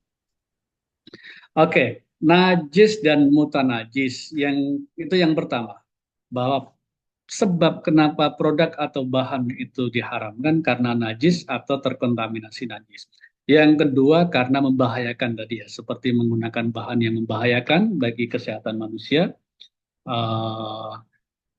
Yang tiga adalah karena termasuk kategori khobais. Wa yuhillu lahumut thayyibat wa yuharrimu alaihimul khobais. Bahwa yang thayyib itu dihalalkan, yang khobais itu yang diharamkan. Para mufassirin itu kan berbeda pendapat tentang makna khobais. Ada yang menafsirkan khobais itu yang dianggap jijik ya. Sementara persepsi jijik itu kan sangat personal ya. Bagi masyarakat kami dulu di kampung itu kan ada banyak pohon sagu ya. Pohon sagu ditebang, kemudian dibiarkan berapa hari, di situ kan akan banyak ini ulat sagu. Ulat sagu itu katanya sih banyak proteinnya ya, katanya. Itu banyak yang mengkonsumsi ulat sagu. Bagi sebagian orang itu enak, tapi bagi sebagian orang yang lain sangat menjijik. Atau di daerah kami yang di pinggir hutan jati, itu kalau kemarau kan pohon jati kering ya, nyaris nggak ada daunnya. Nah, ketika musim labuh ya, musim hujan datang, mulai tumbuh pohonnya, daun-daunnya mulai. Itu biasanya kan akan dimakan ulat. Nah, ulat ketika mau jadi kepompong, ya, mau jadi apa kupu-kupu, itu kan jadi kepompong dulu ya. Itu ada yang jatuh, banyak yang jatuh di bawah pohon jati. Itu banyak yang mengutin, Pak. Mengutin untuk dibuat ya makanan, produk makanan. Infonya kaya protein. Nah, itu sebagian orang menjijikkan, tapi bagi yang lain sangat mengandung banyak protein. Maka menjijikkan itu tidak bisa dijadikan standar untuk menyatakan bahwa produk ini haram atau halal. MUI sudah membuat kriteria tentang khobais. Yang pertama adalah semua yang diharamkan melalui Quran dan hadisnya itu kategori khobais. Yang berikutnya hasyarat, semua hewan yang terkategori hasyarat maka itu adalah kategori khobais. Apa saja hasyarat itu? Seperti cacing, bekecot, kemudian kalajengking, kemudian kayak laron, semut, itu hasyarat. Itu semua adalah khobais, sehingga produk yang terbuat dari cacing yang dikonsumsi langsung oleh manusia maka itu diharamkan. Meskipun dia bermanfaat seperti obat herbal dari cacing kan banyak ya. Nah, itu kita tolak karena dia bahannya dari khobais. Atau bekicot ya.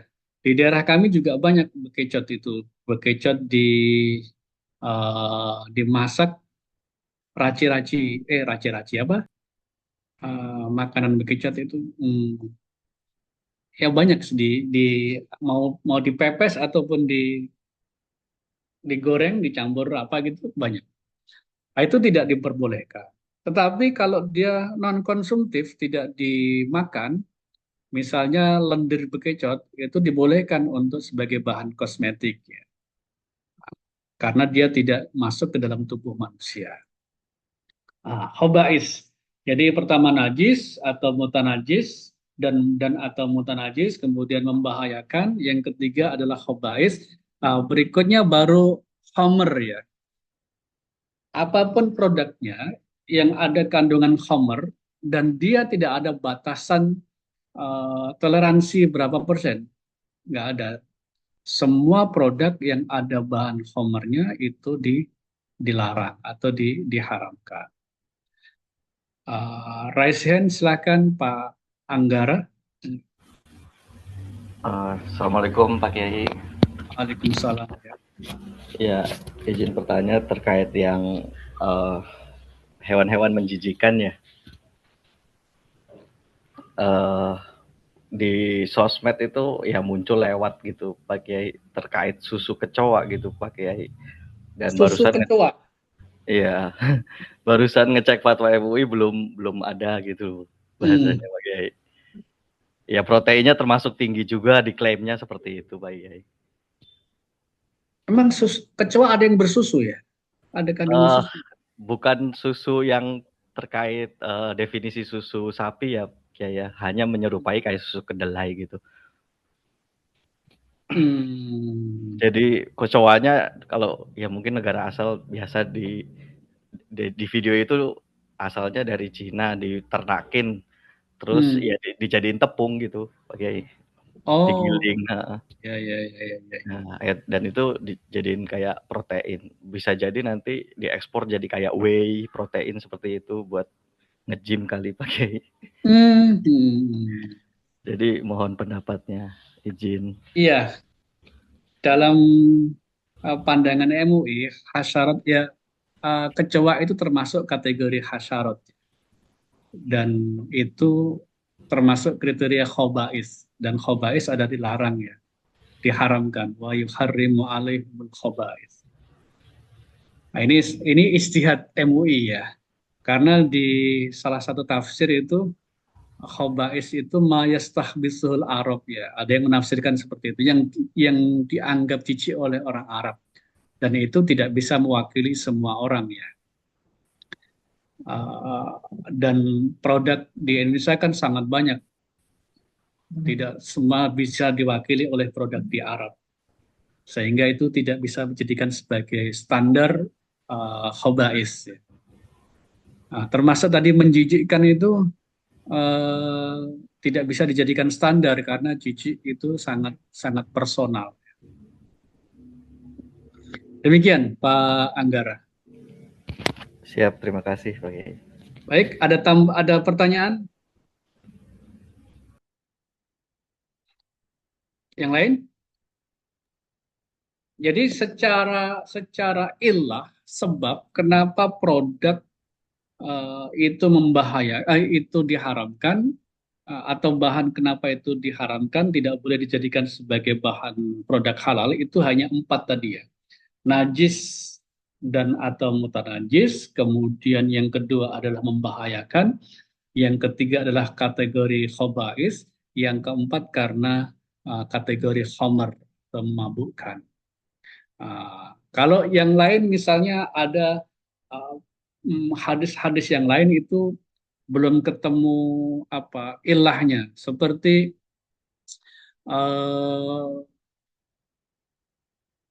amfibi atau yang hidup di 2 alam. Itu kan belum ketemu ilahnya, kenapa ya? Tapi itu karena dia berkembang biaknya di 2 alam gitu aja. Sekarang pertanyaannya, apakah semua hewan yang sepertinya hidup di 2 alam itu kategori yang barmai tadi, kategori hewan yang hidup di 2 alam? Contoh misalnya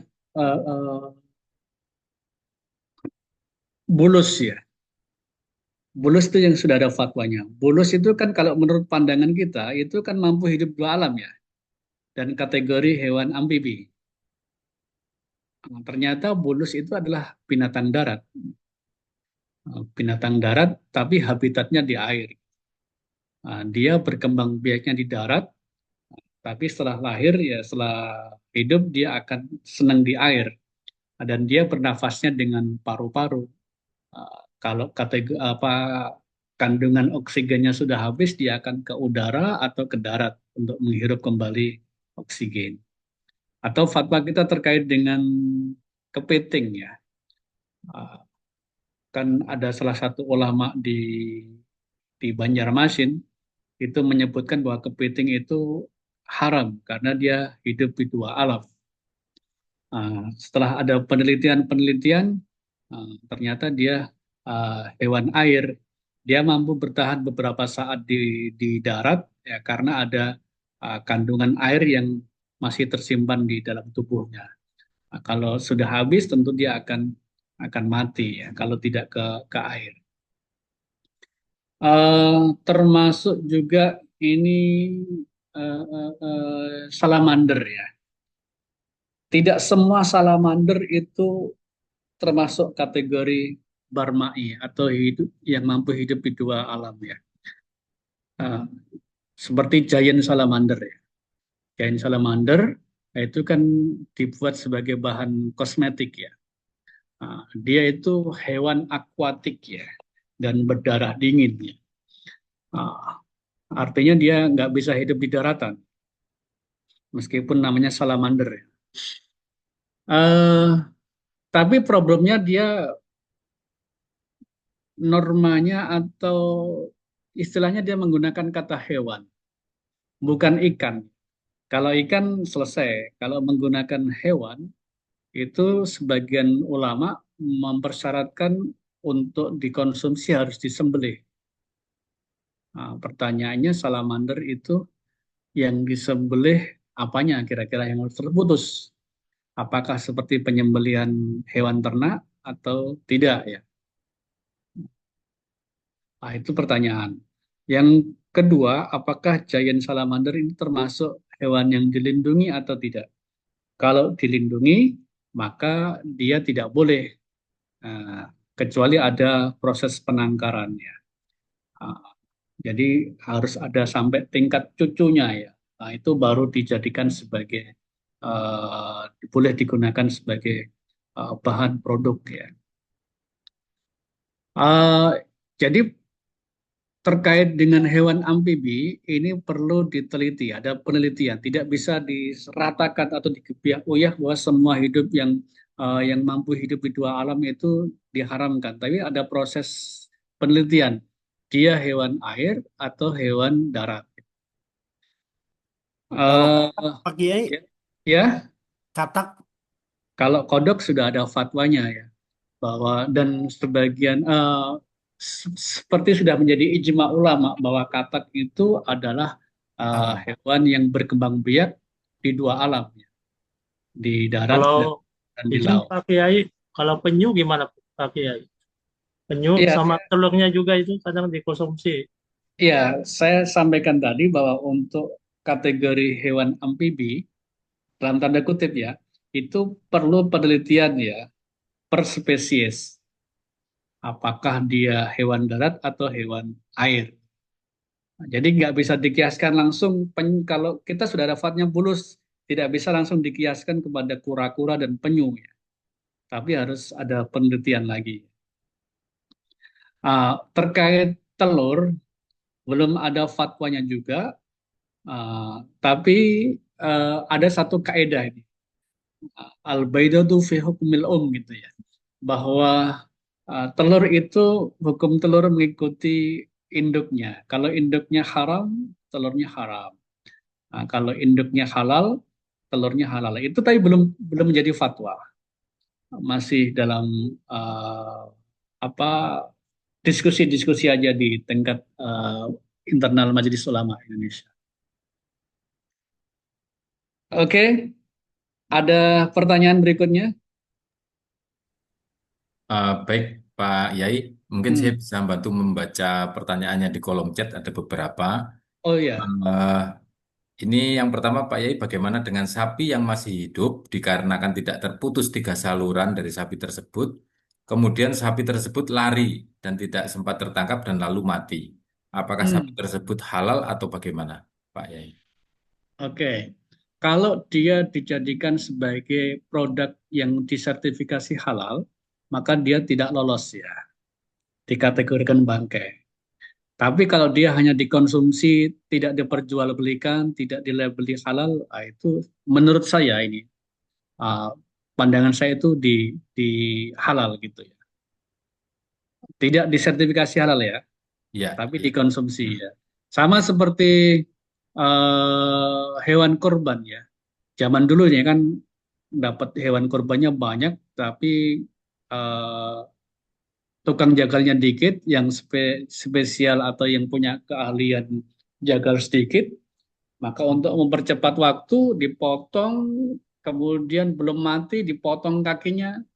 Nah itu secara standar halal tidak diperbolehkan, tetapi untuk dikonsumsi sendiri bagi pandangan saya itu boleh-boleh saja.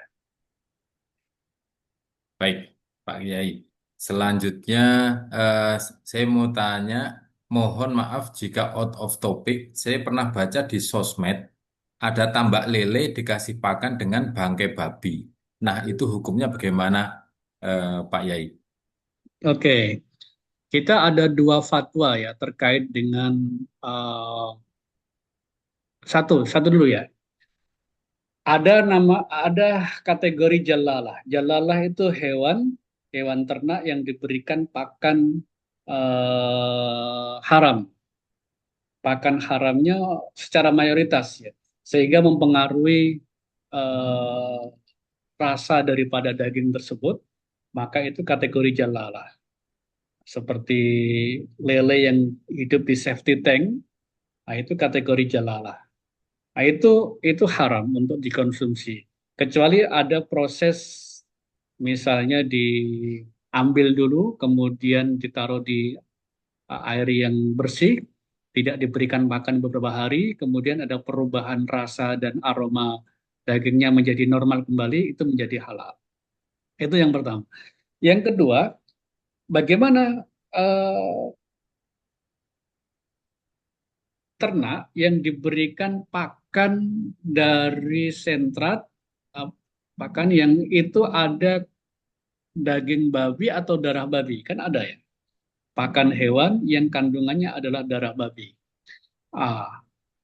Fatwa kita tidak menghukumi hewan ternak tersebut, tetapi menghukumi apakah hewan tersebut bisa disertifikasi halal atau tidak. Fatwanya menyatakan bahwa itu tidak bisa disertifikasi halal. Karena apa? Di fatwa kita, apapun bagian dari babi, jika ada dimanfaatkan untuk proses produk halal, itu ditolak. meskipun di end produknya itu tidak terdeteksi adanya unsur babi. Vaksin misalnya, jika ada pemanfaatan unsur babi dalam proses produksinya, maka itu ditolak kehalalannya. Nah, apalagi hewan ternak ini mengkonsumsi daging babi. Jadi dia tidak disertifikasi halal, tidak dapat disertifikasi halal. Masalah mau dimakan itu urusan pribadi-pribadi. Gitu, Pak. Baik, terima kasih Pak Yai. Selanjutnya, eh, saya ingin bertanya, yang disebutkan bangkai yang halal salah satunya belalang. Tetapi jangkrik dan lebah madu juga digolongkan halal. Apakah serangga tersebut juga termasuk digolongkan menyerupai belalang? Mohon penjelasannya Pak Yai. Jangkrik dan jang, jangkrik dan lebah madu, Pak Yai. Kalau lebahnya dia tetap haram ya, lebahnya. Ya. Lebah dan anakan lebah itu apa namanya istilahnya?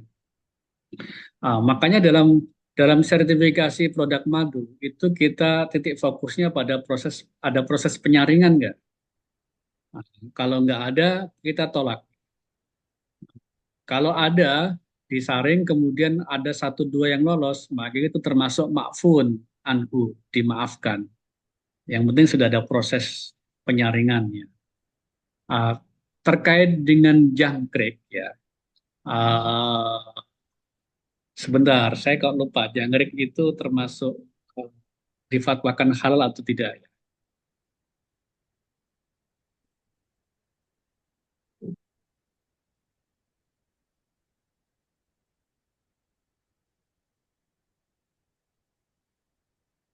Ini jangkrik difatwakan di tahun 2000 adalah halal.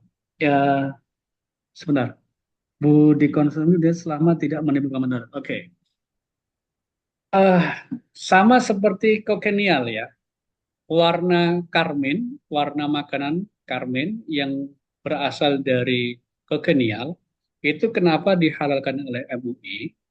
Karena setelah diteliti oleh tim bahwa ada kemiripan dengan belalang. Dari siklus hidupnya, kemudian dari lingkungan dia hidup, kemudian dari yang dikonsumsinya, itu dikategorikan sebagai kelompok belalang. Termasuk juga jangkrik ya. Dia dikelompokkan dengan belalang. Sehingga pewarna karmin itu yang dari kokenial itu dikategorikan dihukumi halal oleh Majelis Ulama Indonesia. Meskipun ada beberapa pendapat dari ormas bahwa warna karmin yang dari kokenial itu dianggap najis ya. Atau bahkan awal-awal ini fatwa diterbitkan tahun 2012 itu sebagian intelektual dari Jerman dan dia fokus di kajian keislaman, dia Muslim, itu juga mengkritik fatwa Majelis Ulama Indonesia. Demikian Pak Fatoni. Baik, terima kasih Pak Yai. Waktu 17.20, mungkin tinggal 10 menit lagi. Di chat Zoom sudah habis. Barangkali Bapak Ibu saya buka 2 pertanyaan ya sebelum nanti diakhiri. 2 pertanyaan. Nah ini ada di kolom chat Zoom dulu. Adakah fatwa atau bacaan atau buku atau link terlengkap terkait kategori dan jenis-jenis hewan yang haram Pak Kiai? Mohon izin di-share. Kalau ini bukan apa ya, maksudnya nanti tugas panitia ya ini. Ada fatwa-fatwa Majelis Ulama Indonesia, ini harusnya sudah di-share oleh panitia ya. Ibu Risa Anggreni. Ada karena kalau sertifikasi halal ini yang menetapkan kehalalan adalah Majelis Ulama Indonesia, maka nanti akan di-share fatwa-fatwa yang sudah dihasilkan oleh Majelis Ulama Indonesia. Nanti akan kita share. Iya, di slide kami itu ada fatwa-fatwa kita, ringkasan fatwa ya, terkait dengan bahan, dan proses yang terkait dengan produk halal itu ada. Jadi bahan dan proses. Kalau secara mau lengkap terkait fatwa kita bisa ditelusur di fatwamui.com ya. Fatwamui.com ya, Bapak Ibu. Fatwamui.com. Itu tidak terbatas pada produk halal, tapi semua fatwa Majelis Ulama Indonesia. Baik. Tadi ada yang raise hand, Pak tadi? Ya silakan. Ini resiennya tuh sudah turun. Oh, udah turun ya. Bu, ya yang satu pertanyaan tadi 2, yang satu sudah dari chat Zoom. Ada yang ingin ditanyakan mumpung kita bersama Pak Kiai Miftahul Huda. Oke, untuk melengkapi, tadi sempat disinggung terkait dengan hal-hal di luar bahan dan proses. Tetapi dia masuk standar halal juga. Ini di bagian akhir dari slide ini.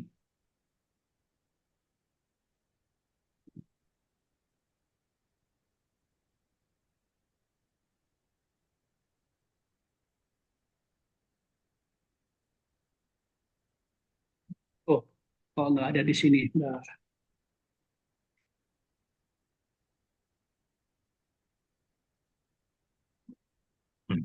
Ini dia.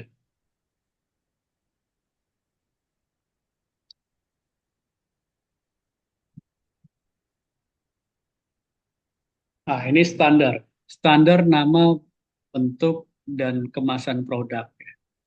Nama dan atau simbol-simbol kekufuran, kemaksiatan, dan atau berkonotasi negatif itu tidak diperbolehkan. Misalnya terkait dengan ibadah dan kepercayaan lain. Misalnya dia bikin bakri Natal, roti Natal, itu tidak diperbolehkan. Meskipun rotinya halal secara bahan dan prosesnya, tapi kalau menggunakan nama roti Natal misalnya kita tolak. Simbol lambang berkaitan bertentangan dengan akidah Islam, budaya yang bertentangan dengan akidah Islam. Contohnya coklat Valentine, kita tolak juga. Simbol dan atau yang lainnya yang menggambarkan kekufuran dan kemaksiatan. Contohnya mie setan, mie iblis, atau di Surabaya itu ada apa itu rawon setan. Kita tolak juga kehalalannya. Ini ada pengecualian. Diperbolehkan nama dan bentuk biskuit Gingerman dan Snowman, atau kata-kata gong siface, cap gomeh pada nama produk, atau nama Valentine yang dipasangkan dengan istilah warna untuk menunjukkan warna tertentu secara empiris. Contohnya lipstick Valentine peach color. Itu warna apa Valentine? Jingga atau apa? Kemudian kemasan luar produk diperbolehkan ada tulisan Selamat Natal atau Selamat Valentine, itu tidak masalah di kemasan luar. Produk yang menggunakan kemasan yang bergambar erotis dan porno yang bertujuan menggambarkan substansi dan atau kegunaan seperti pembalut wanita, itu diperbolehkan. Ini termasuk yang tidak diperbolehkan, produk yang menggunakan nama, benda, atau hewan yang diharamkan. Homer dan nama-nama yang menunjukkan arti Homer ya, root beer atau es krim rasa rum atau bir 0% alkohol, kopi wine misalnya, meskipun dia nggak ada wine-nya, hanya menunjukkan rasanya yang kecut gitu, kita tolak juga. Babi atau anjing itu dijadikan sebagai nama, kita tolak juga. Kecuali yang sudah mengalami perubahan makna ya, sudah menjadi hal yang lumrah di dalam dunia kuliner, itu diperbolehkan. Atau yang telah menjadi tradisi atau uruf ya, dipastikan tidak mengandung bahan yang diharamkan, contohnya bir peletok, atau bakso, bakmi, bakpia, itu infonya kata bak ini berarti babi. Jenis yang menurut kebiasaan sudah dikenal sebagai istilah jenis produk pangan yang tidak diharamkan seperti beef bacon. Nah, itu dibolehkan. Jenis yang menurut pandangan umum tidak ada kekhawatiran adanya penafsiran kebolehan mengkonsumsi hewan yang diharamkan tersebut, seperti roti buaya atau biskuit beruang, itu diperbolehkan. Berikutnya ini produk yang berbentuk babi dan anjing dengan berbagai desainnya kita tolak. Menggunakan kemasan bergambar anjing dan atau babi sebagai fokus utama kita tolak. Kalau yang paling kanan ini anjingnya kecil, tidak menjadi perhatian, nah itu dibolehkan. Produk yang memiliki rasa, aroma, unsur hewan atau unsur benda atau hewan yang diharamkan. Contohnya flavor yang mengarah pada rasa olahan daging babi, rasa aroma yang mengarah kepada khamar, nah kita tolak. Produk yang menggunakan kemasan berbentuk erotis dan porno, ini biasanya produk-produk kosmetiknya, nah kita tolak. Yang terakhir, ini waktu tinggal 2 menit, ini laporan. Ini yang pertama adalah informasi terkait dengan pelaku usaha dan produknya. Kemudian halaman kedua biasanya kita nama merek produk. Ini yang perlu diperhatikan tadi, tidak menyalahi standar penamaan tadi. Kemudian bahan-bahan itu ditulis dulu yang bagian tidak kritis ya, atau positive list. Baik itu bahan nabati, bahan mineral, atau bahan kimia, itu diurutkan ya, yang positive list dulu atau yang tidak kritis. Kemudian berikutnya urutan bahan kritis yang sudah ada SH-nya. Berikutnya bahan kritis yang tidak ada SH itu bisa dilampirkan dengan flow chart proses produksinya, yang mencakup bahan dan proses produksinya bisa dicantumkan sebagai pengganti bagi bahan yang belum ada SH-nya. Atau yang terakhir itu bahan penolong seperti sabun, pencuci, cleaning agent, termasuk kemasan itu di bagian belakang. Kemudian yang terakhir tentunya tidak kalah penting adalah foto produk. Foto produk. Termasuk yang menjadi isu di beberapa bulan yang lalu adalah penggunaan food tray di SPPG. Sebenarnya food tray ini kalau nggak ada isu dari Cina itu yang ada pemanfaatan penggunaan minyak babi, nggak rame, tapi ada isu itu menjadi rame dan kita fokus di situ karena dia memanfaatkan minyak babi, maka kita tolak. Jadi meskipun ada kajian fikih bahwa babi itu bisa disucikan, minyak babi, produk yang terkena kontaminasi najis babi itu bisa disucikan, tetapi ke dalam proses produksi pangan halal yang ada pemanfaatan unsur babi itu tidak bisa ditolerir. Karena fatwa kita pemanfaatan unsur babi itu tidak diperbolehkan. Oke, saya kembalikan kepada Pak Fatoni. Ya, baik, terima kasih Pak Kiai Miftahul Huda. Waktu sudah 17.30. Sebelum diakhiri, mungkin saya izin membuat konklusi dari apa yang disampaikan oleh Pak Kiai Miftahul Huda. Yang pertama tadi dibuka dengan Bapak Ibu diuji oleh Pak Kiai terkait dengan titik kritis. Nah, ini sangat menantang bagi Bapak Ibu sebagai auditor halal dituntut untuk memiliki pikiran yang kritis terkait dengan titik kritis. Jadi pikiran yang kritis terkait dengan titik kritis supaya Bapak Ibu bisa mengidentifikasi apakah bahan itu kemudian bisa disertifikasi halal atau tidak, hal-hal mana yang perlu difokuskan saat audit. Kemudian yang kedua adalah penyebab atau ilat suatu bahan itu diharamkan.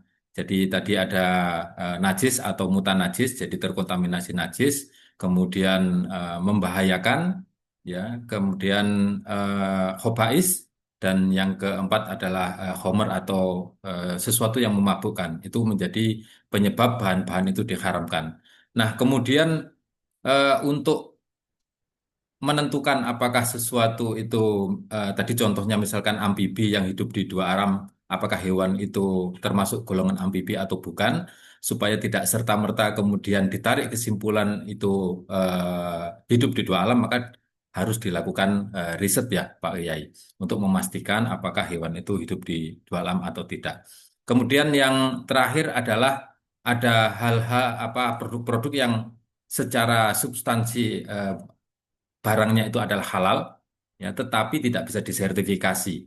Jadi kalau dikonsumsi ya boleh, tetapi tidak bisa disertifikasi. Tadi ada karena penamaan, karena ada bentuknya, karena ada kemasannya yang tidak sesuai dengan akidah kita, nama-namanya menjurus erotisme, vulgar dan sebagainya.